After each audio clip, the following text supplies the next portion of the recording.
deetana waxaan riyay doonaya madaxweynaha ku raba deetana waa yahay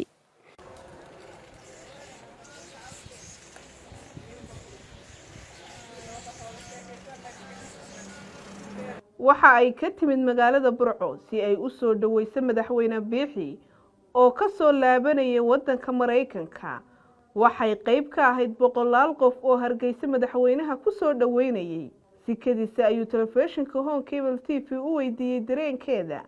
wallahi billahi dareenkayga ilaa Burcaan soo socday saacad garatay ma halkaas aanan u yimi marka dareenkaygu de wallahi billahi tallahi lama soo koobi karo muuqaalkaasi waxa uu noqday mid saameyn weyn yeeshay dad badan ayaa codsaday in madaxtooyadu abaal mariso gabadhan yar ee wadaniyada muujisay madaxtooyada oo ka jawaabaysa baaqa shacabka ayaa shalay maamuustay Asma Maxamuud Jaamac wallahi maalin dhow video baad iga duubtay aan shucuurteeda ku soo jeedinayo ismanaan lahayn de intaas oo dhan buu gaaraya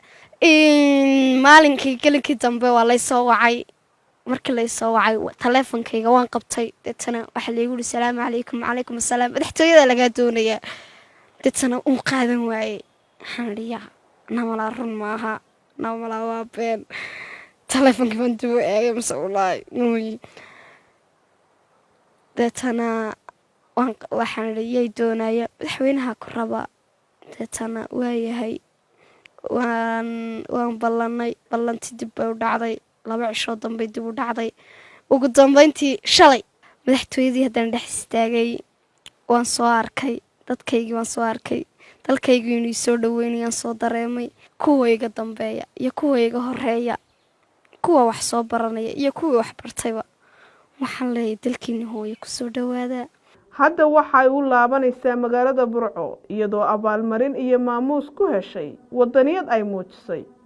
hadda Burco ayaan ku noqonayaa anigoo faraxsan oo bilad sharaf iyo maamuus sita waa Hoodo Maxamed Jaamac telefishinka Home Cable TV magaalada Hargeysa